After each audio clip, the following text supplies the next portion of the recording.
En odhiambo no mabende duol mar EPRA Orlando nengo manyien mar mauta mabende oseyangni omedore mano petrol kanyakla kod diesel ka mauta mataya to nengo ne ok omedore mano kanyero lendo mabende ogol mana odhiambo masani nengo goeko mabende biro chako tiyo kochakre saa 6 mar otieno kopogore koda mano maendi bi ka en tich ang'wen wabedo koda chendo marwa mar mine wach wantiere gi nung'e chon kaka jangolo Caroline Nyakwako bedo kogo kode sigana ewi ngima mare komolale gi gik motimo gi kinde machalo koda mindie wadwa chako weche manyien to magi ema wamiyo pek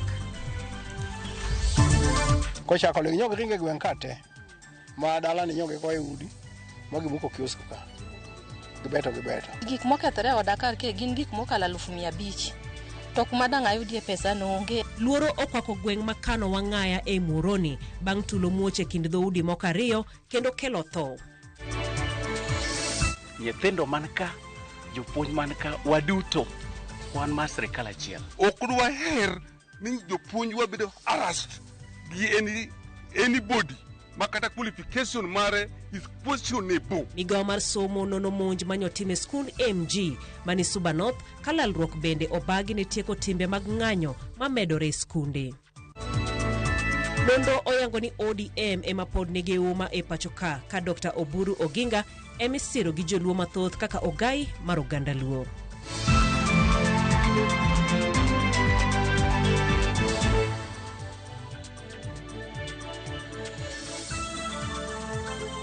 Arwakni modi bed kodwa nyaka giko mara chendo ni kitudi kodwa lai maro mar ote machuok ma en 23600 bende yudowa e mbui magwa mag Facebook kanyakla koda YouTube machiegni nyinga Jael Lieta jaloko marwa en Belinda Phillips.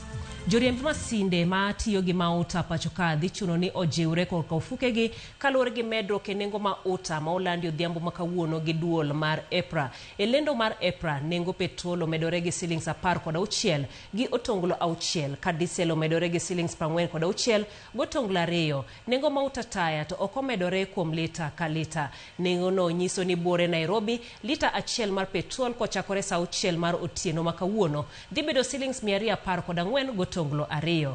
Diesel dhi bedo shillings 242 gotonglo 9 kama mauta taya en shillings 152 gi otonglo 7.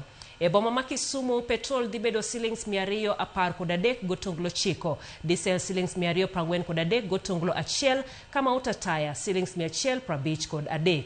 E gwenge ma Homa Bay petrol dhi bedo shillings 214 gotonglo 8 ka diesel en shillings 244 gi otonglo 2, mauta taya en shillings 154. Nengo petrol Migori dhi bedo shillings 216 gi otonglo 2, diesel shillings 245 gotonglo 6, mauta taya Migori kore deusi shillings 155 gi otonglo 5. Duol mar EPRA wacho ni nengo no oriwo usuru mar VAT ma en atamalo 8 kata kamano e thuolo no EPRA wacho ni diketo fuong'ruok ne jo Kenya gi shillings bilion 5 e nengo diesel kod mauta mataya. Medok mar nengo mohingo okel kod medruok e nengo wero ma odhi malo gi atamalo 10 ne petrol. Kamano ero ka diesel atamalo 1.58 ne nengo mauta mar taya.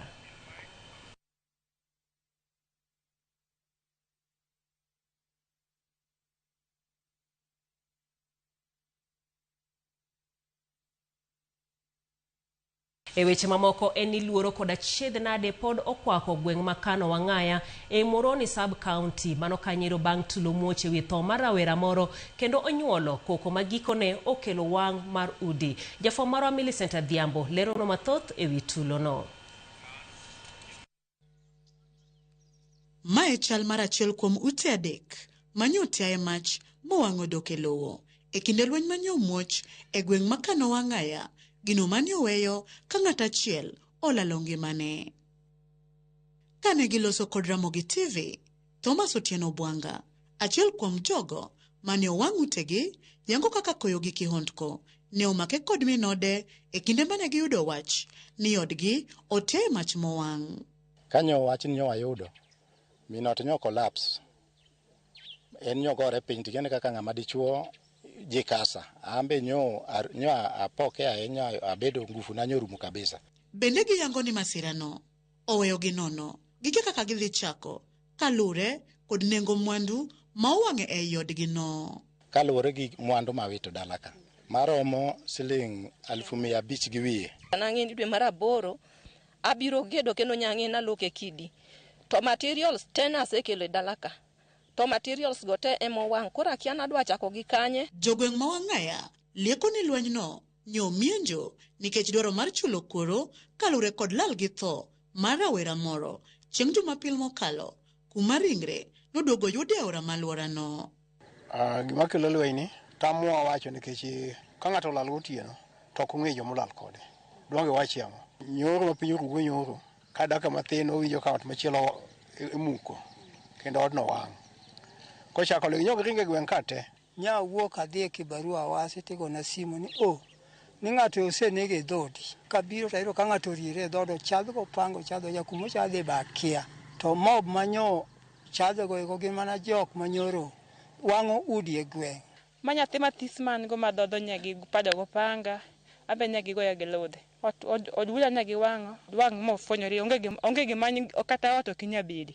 Kuom mano koro gikwedo timno magi yango ni oweyo jogo maonge ketho kod lal matamre gi nono ikoni sani luoro kwako gweng' nikech arita orochore gino maonge konge magi mapile.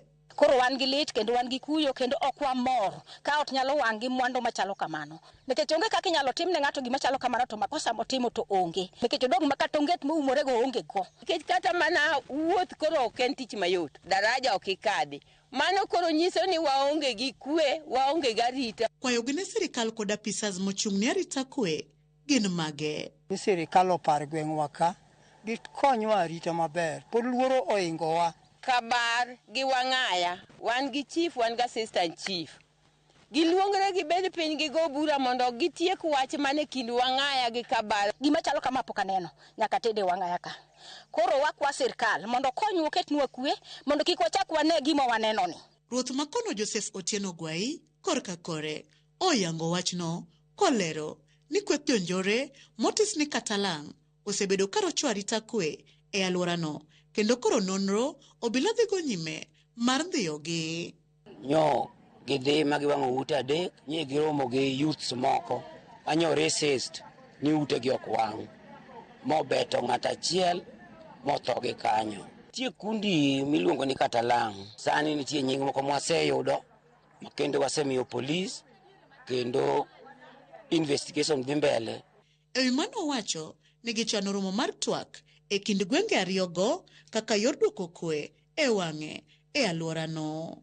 Kaka admission kaka chiefs wase organize kendo wadhi bedo gi mkutano moriwo location man Northeast Kano kod Nyang'oma location mondo wawuo. Millicent Adhiambo, Ramogi TV, Kano Wang'aya e Muhoroni, Kisumu County.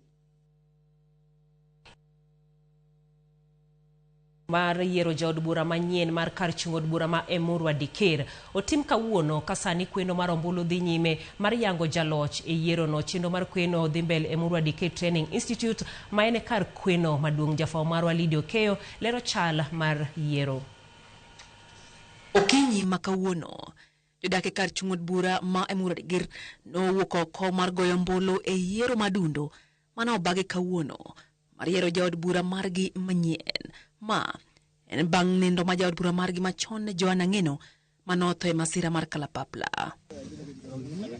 Jochung' mopogore opogore malaro komno nochopo e tesendegi mag goyo ombulu kama moko kuomgi noywak ni yiero no ne ok dhi mbele e yo makare ka jachung' mar DCP Vincent Rotich noywak ni agents mage nogol oko e tesende goyo ombulu. There is also another polling station called Lechonek where the Kuns blocked the gate, not allowing the DCP supporters to vote. So it seems, to a certain point, the IPC, the security agency, and even the Kuns somehow collude. And the history of this constituency, as I speak to you now, right from the establishment in way back in 2013, we have never voted from the ruling party. Motelo ne mano, tulono moche kind ma kuom jogombulu kod obila mana temo kitarita e kuonde mag goyo ombulu go. Mukijaribu sasa hapo kitaumana, and I must tell you, even me, if I have to be defeated, then it should be proper and clear. If I am to lead, even me, I can still vote. And we must want the security actors. It is really for volatile. And as we speak, wabetulia, wamenisikia. Lakini, if the trend that happened right down there, kama ikiendelea, mambo kitaumana, and don't blame me. Min od jaod bura machon ma emwadigir na yenoi ngeno no kwa okue e kinde ombulu no eseche mane ochopo mar luto ombulu mare. The last time I was here with my husband and we voted together. So today was a bit emotional that I came on my own. Fortunately today I gave his opponent, but we are doing it for the party. I don't want to incite people. I don't want to choose for people because we are practicing democracy. Everybody can choose their own leader. Whoever wins, I am begging you, tafadhali maliza zile vitu ambazo Ngeno alipromise watu wake wa Emurua Dikir because they had so much hope in him. IBC dilando duoko mar jaloch ka osetieki chenro mar kweno mondo miyo yang jaloch e piem no monyondo jochung abich kama oting'o David Kipsang mar UDA, Vincent Otich mar DCP, Desma Cherono mar PNU, Gideon Koech mar NVP kod Rotich Kiprono mar RLP. Lydia Okeyo, Ramogi TV. Nonro mar Tifa oyango ni duond bura mar ODM ni kod mbima malo pachoka ka ogai mar duond burano Dr. Buru Oginga bende oyangi kaka jalma imiyo sir gi oganda mathoth makaluo kaka ogai e weche mag siasa kaka jafwambo marwa Cleophas Oluoch lero. Jatend piny William Ruto ema pod isiro gi ji mathoth mano mar kawo komno kendo ka joma ineno kaka nyalo bedo jolopne gin Kithure Kindiki kanyakla kod jakom ODM Gladys Wanga. So you can see ODM support is highest in Nyanza at 38%. En report mar nonro ma kambi mar Tifa otimo e counties 47 mano mapacho kae kendo ne odadho ji maromo 2,000 e kind tarik 2 nyaka tarik 11 dweni mar abich. Nonro no yango ni atamalo 49 mar Jo-Kenya pod oyie kod wach mar bedo gi ogai mano matayo dhot ka dhot. E gwenge makaluo Dr. Buru Oginga oyangi kaka jal maji mathoth siro kaka ogai ma ochung' e logi. Oganda madhoda Bagusi oyango Fred Matiang'i. Kalenjin oyango jatend piny Kenya William Ruto. Kaluya oyango Edwin Sifuna. E kinde ma Rigathi Gachagua emoyangi gi oganda Jo-Agikuyu. Korka mbi mag duond buche Tifa oyango ni ODM ema pod nigi mbi mar atamalo 18 kamano en dok chien gi atamalo 2 kowuok e atamalo 20 e dweche 6 mokalo. Duond bura mar UDA ni e namba 2 gi atamalo 17. DCP oidho ngas nyaka atamalo 16 kowuok 6 dweche 6 mokalo. Jubilee nigi atamalo 11 ka Wiper atamalo 8 e kind duond buche mamoko. E ODM kweth ariyo mag siasa mag Linda Ground kod Linda Mwananchi ni kod sir mopogore opogore. Tifa oyango ni atamalo 73 siro Linda Mwananchi ka atamalo 24 siro Linda Ground. Tifa bende yango ni jatend piny Kenya William Ruto ema pod ni kod sir lwedo ahinya e kind jogo ma igeno ni dhi laro kom jatend piny e yiero mabiro. Ruto sani nigi atamalo maromo 24 ka ipimo gi 19 mano mane ntiere godo dweche 6 mokalo. Kalonzo Musyoka ni kod atamalo 19 ka en dok chien ka ipimo gi dweche 6 mokalo. Fred Matiang'i siro gi atamalo 14, Sifuna atamalo 10, Gachagua atamalo 9 ka Babu Owino isiro gi atamalo 2 ne laro lemo mar jatend piny.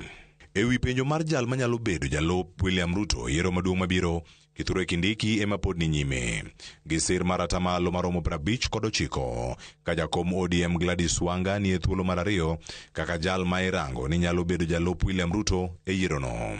Bende Jo-Kenya oyie ni duond buche loso kata tiyo e logi. Ma en gino ma nonro mar Tifa oyango ni atamalo maromo 46 mar Jo-Kenya lero ni duond buche manie Kenya ok konygi ka atamalo 41 lero ni gimor gi duond buche kako osebedo katiyo. Cleophas Oluoch, Ramogi TV. Okil mar jalup jatend piny Mudhomi Thiankolu okwayo doho mondo owit oko ywak mar jatend DCP Rigathi Gachagua madwani chule kuom gino mowacho ni ne ogole e kom jalup jatend piny e tok chik. Okinde mag Gachagua to kata kamano omedo mako chung' motegno ni gole e apis ne ok oluwore gi dwaro mar chik. Ne en odiechieng' mar okinde makwedo ng'ur mar Rigathi Gachagua ewi kaka ne ogole e lemo mar jalup jatend piny to kod kaka odwani chule kuom ne gole e lemono. Okinde mag jalup jatend piny Kithure Kindiki ne omino wach kadwaro ni doho owit oko ywak mar Gachagua. Kokalo kuom okil Mudhomi Thiankolu, Kindiki owacho ni okang' mar chulo Gachagua biro nenore ka gima idwoke e lemono mane osegole. How was Parliament to undertake this exercise in 46,000 polling stations? So one of the case-by-case considerations, my lord, you must have is also the resource implications. Okinde Kindiki onyiero weche manyopedhi e doho gi laktar Gikonyo manyolero ni Gachagua ne obedo matuo e kinde mane od bura yalo buch thiche e apis. The real reason the first petitioner engaged in this act of malingering to run away from cross-examination is because the cross-examination would have affirmed the counts relating to the bizarre amassing of wealth, the count on corruption and economic crime. Kata kamano okinde mag Gachagua to mako chung' ni jatelono ne ogole apise tok chik kendo ywak margi madwaro chudo en mano maratiro. Article 145.5 requires a hearing. You must be heard during that investigation over the 10 days. That was taken away. Article 145.6 requires a report indicating if or not the allegations have been substantiated. The Speaker himself ends that session by saying, Honorable Senators, ladies and gentlemen, in conclusion, let me take this opportunity on my own behalf and on behalf of the Senate to convey our sincere sympathies and best wishes for quick recovery to His Excellency Rigathi Gachagua, the Deputy President of the Republic of Kenya. Burano ibiro winj kendo tarik 22 dweni ma en juma manyien.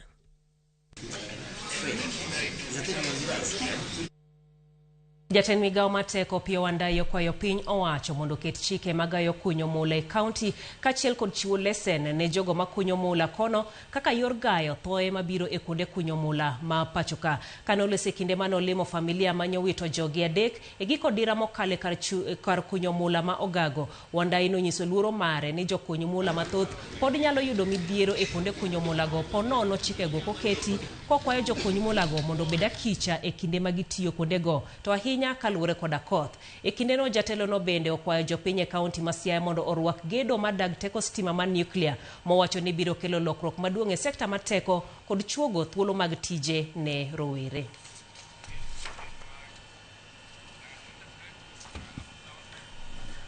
Okamano to gima duong' ahinya ni ma e yo achiel mar miyo jothurwa bedo gi yuto moromo.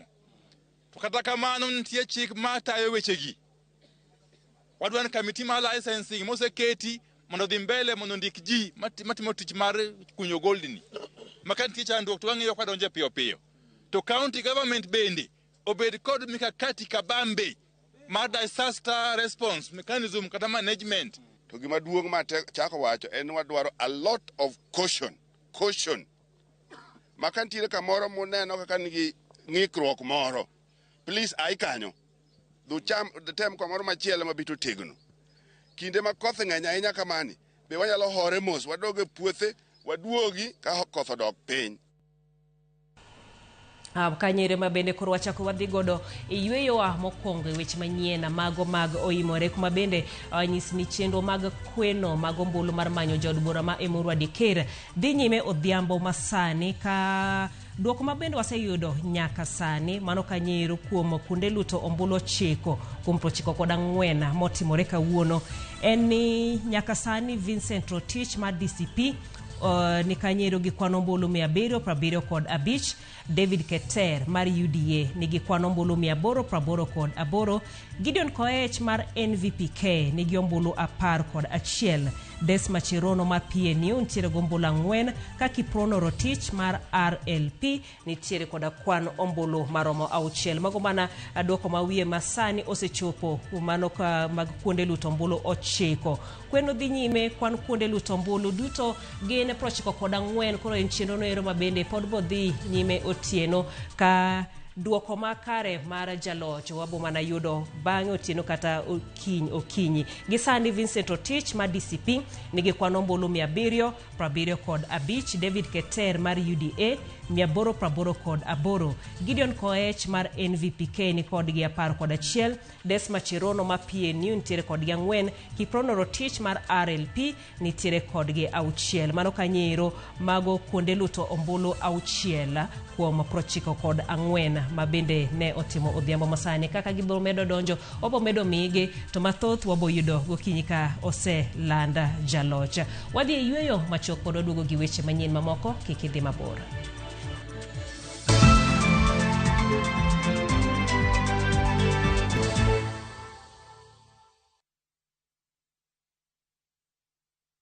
Are you a truck driver? Do you have over 3 years experience and a valid license? M. Ajira is looking for you. We are recruiting over 400 heavy truck drivers below 45 years of age for immediate deployment to Saudi Arabia. Secure your future with a salary of up to 130,000 every month, inclusive of mileage bonuses. Interviews will be held in Mombasa on 13th, 14th, 15th and 16th of May 2026. Visit www.m-ajira.com and apply to secure your interview slot. Slots are filling fast. M. Ajira, your gateway to global opportunities.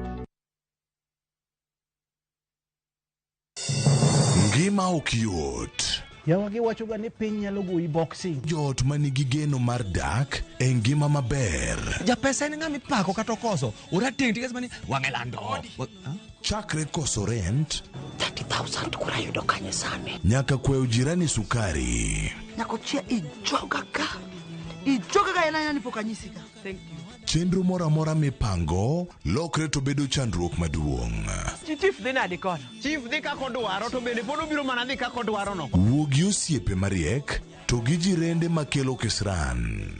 Ine jalwet nyako chia. And those crazy ideas must just come from. Nyero to ok kosi en nyarko chia. Ticha Beach, sachiel gi dakika 45 otieno.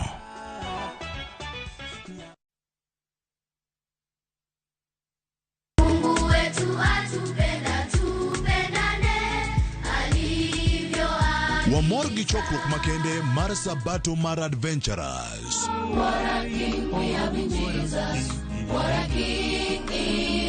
Bimondo ibede chokruok mopong' gi mor kod ilo.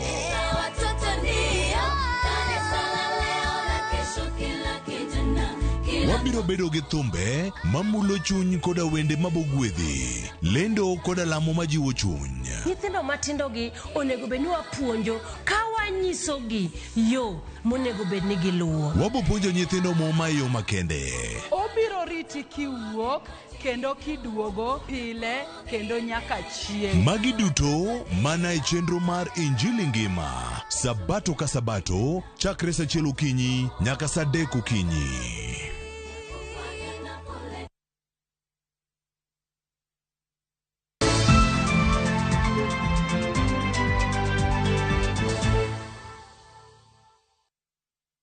Machiegni kendo obila kod apisas e migawo mar somo e kaunti ma Homa Bay timo nonro kaluwore gi monj mane otimore e skund ji giwegi ma MG mayudore Kamsawa e kar chung'od bura ma Suba North bang' ka kweth rowere ma ok omonjo japuonj maduong' e skundno. Kata kamano tend kaunti ma Homa Bay e ote margi to wacho ni joma notimo monj e skundno ok gin askeche mag kauntino. Chieng' tich ariyo mar juma ni mutni ne obedo skund ji giwegi ma AMG e gweng' ma Kamsame ka chud bura ma Suba North bang' ka kweth rowere moko ma wacho ni gin askeche mag sirikand kaunti ma Homa Bay ne omonjo skundono kane gidwa ng'eyo ka tend skundono ne oseng'ado permit mar ohala kata single business permit. Maneja mar skunduno John Amolo lero kaka rowerego eko mamoko ne rwako lipas keche mag sirikand kaunti ne omonjogi kane gidwa ni mondo yienegi gi thuon gi ne telo mar skunduno mondo chiwnegi pamit mar ohala e skunduno. Kata kamano gi e kindeno ne gimwomore kendo giwutho japuonj maduong' e skunduno mane gidwa ni mondo yienegi gidonj gi thuon ofis jatend skunduno. Na kwayo achiel kuomgi mondo bi ofulre kaesto onyiswa gima ne gidwaro.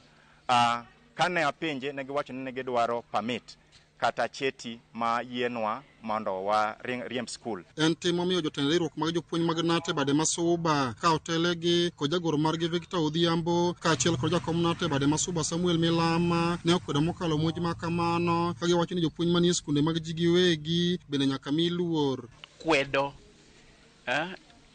gima notimore kaniendi nikech jopuonjwa gieki gin mana jopuonj e private institution, to mana kaka nyawadwa nosewacho, nyithindo man ka, jopuonj man ka, waduto wan mar sirikal achiel. Ok dwa her ni jopuonjwa bedo harassed gi anybody makata qualification mare is questionable. Telo mar riwruok jopuonj mag primary Kachuru Bura ma Suba North kaachiel kod ofisas mawuok e migawo mar somo ka otelne kod jojouko mane otimo limbe e skunduno bende nokwedo mokalo monj mane otimne japuonj maduong'no ka gikono ndamo mar kum nyaka kaw ne jogo mane omonjo japuonjno. Wadwaro mondo wayud adier mar wachni, to ka giwachonwa ni jok mancha nobiro ka moko gi kia ok ti gi county government kare ng'ama noorogi. Kendo wawacho motegre rang'iny mamalo ni nyaka kelgi mondo gi face the law.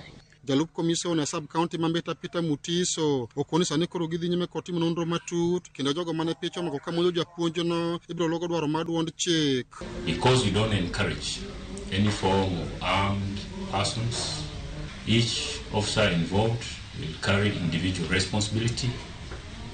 The sub-county administrator had already initiated disciplinary action on the same. Magitimore katend county ma Homa Bay kokalo oboke mane ondiki gi ofis mochung'ne tudruok ne okoni nonro mawiye magitimo yango ne jogo mane picho mako kamonjo japuonjno ok gin askeche mag county ka ikone gidhi nyime kotimo nonro margi ewi monj makamano. Ali Abich, Ramogi TV, Homa Bay. E odiechieng' mar ariyo chendo mar Majira mageto ndiko derepe mantiere kod lony mar riembo loche madongo e piny Saudi Arabia nodhi nyime alap matono Noka County ma Mombasa. Oganda makwar mag derepe manochopo ne inono boke mekgi mar riembo kaeto imiyogi thuolo mar riembo kendo nyiso lony magin godo ka thothgi nonyiso geno mar yudo tije makamago. Jotend Majira koni chendo no itayo e yor ler kod ratiro kendo gigeto chwalo derepe 500 dhi tiyo e piny Saudi Arabia. Bende gijiwo jopiny mondo orang thuolo mamoko mag tije e mbui mar Ajira.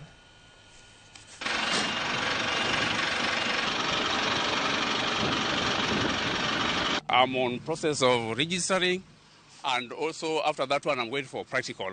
But for now I'm registering for truck, heavy commercial truck. I'm driving for heavy commercials, and I'm on the way for registering for that one. My expectation is that once I'm confirmed, I'm going to Saudi for work because the salary is good. We are looking for heavy truck drivers currently who can work for in Saudi Arabia. You know, Saudi Arabia is also wide country. Our target, mainly in Saudi Arabia, if you can talk, we more than 80% coming from the Asian countries. Sorry. We are trying to make the varieties, and we came to Kenya. And I'm sure, because I'm also originally from Africa, so I know African drivers will have it duty, and they will doing well, sure. Kazi yetu ni kuangalia kwamba wale ambao wanasema wanaajiri wa Kenya, hao wamehitimu na ni watu wenye biashara ya kufanya ile kazi ambayo wanafanya ama ile ambayo wanasema wanafanya.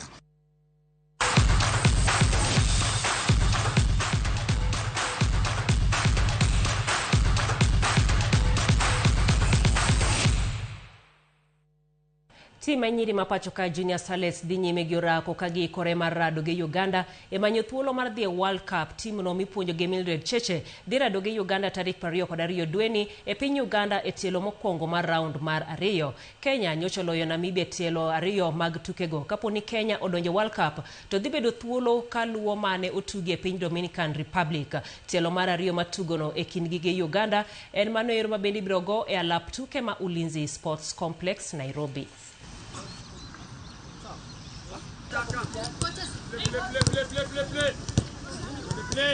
Faster, repeat.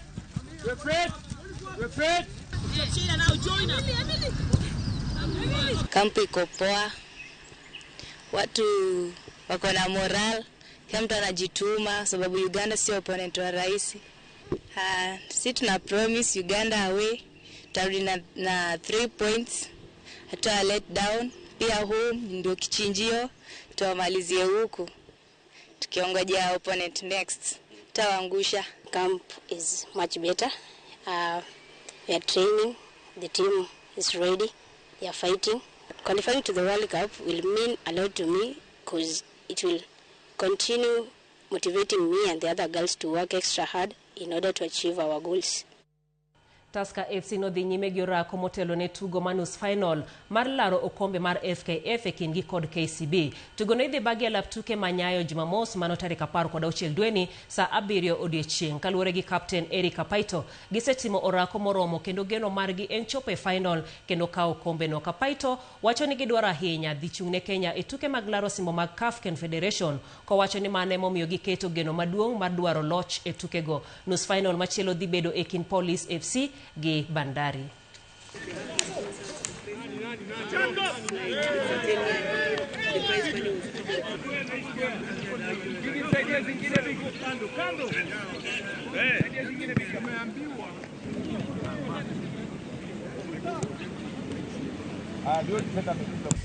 Tuko ready. Ukiangalia wasee wako psyched, ukiangalia wasee wako happy.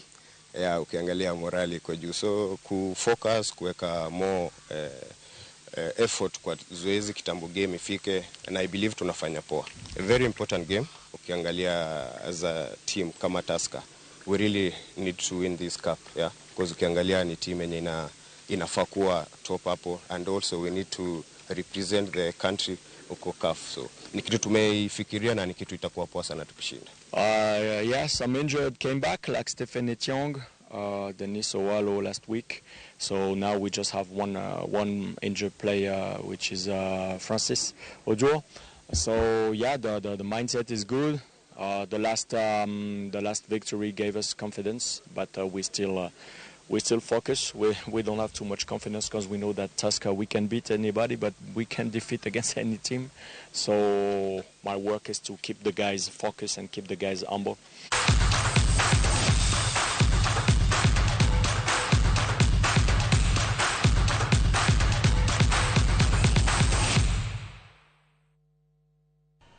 Gikanyo bende motiko godo weche manyien mago imore ma wantiere godo gi sani. Mano ok nyisi ni chendo orumo mana bang' kinde machok to wadonje twak marwa mar mine wacho. Owino Janabi mar Oyani Masairo kamana hinya kuom ote mari matino chienga mano mar wero kamana hinya. Au kudibo kantiere Ulanda ibed wacho ni kete mana kainde. Owino Janabi kantiere Oyani bende aneno ote mari. Nyakwara lo ero kamana hinya kuom ote mabende ichwalo no odhiambo masani. Samson kantiere Sembo Ndara Kolwocha ibendi wacho ni ikete mana era Mugi TV. Machielo Enongwena Elias Kanyakla koda Jalango Otieno dutote mawacho ni gikete mana era Mugi TV. Waduogo kanyero koda twak marwa mara mine wacho. Kwa studio wantiere koda Carolina Nyakwaka kikidhi mabore.